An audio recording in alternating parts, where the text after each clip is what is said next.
সিলেটের রাতারগুল থেকে জাফলংয়ে যাওয়ার রাস্তা এটা। প্রথম থেকে রাস্তাটা অনেক সুন্দরই ছিল। কিছু দূর যাওয়ার পরেই রাস্তাটির চেহারা পাল্টিয়ে গেল। দেখা দিল সামনে ভয়ঙ্কর এক রাস্তা, যেটার জন্য আসলে আমরা কেউ প্রস্তুত ছিলাম না। এতটাই ভয়াবহ রাস্তা, সচক্ষে না দেখলে বিশ্বাসই করবেন না। কতটা রিস্ক নিয়ে মানুষ এই রাস্তাটি পাড়ি জমাচ্ছে তা আসলে কল্পনারই অতীত। সামনে আমরা যেটুকু দেখছি এটা একটা বিলের রাস্তা। বিল থেকে আপনার পানি জমে গেছে। পানি থেকে আসলে রাস্তাটা এতটাই নষ্ট হয়ে গেছে যে চলাচলের অনুপযোগী হয়ে গেছে।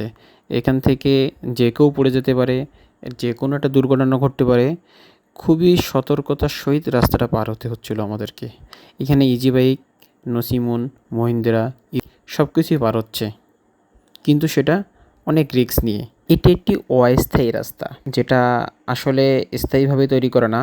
এখানে একটা ব্রিজ তৈরি হচ্ছে, ব্রিজের জন্যই আসলে রাস্তাটা হালকা ডাইনে দিয়ে উপস্থিতি চালানোর জন্য রাস্তাটা।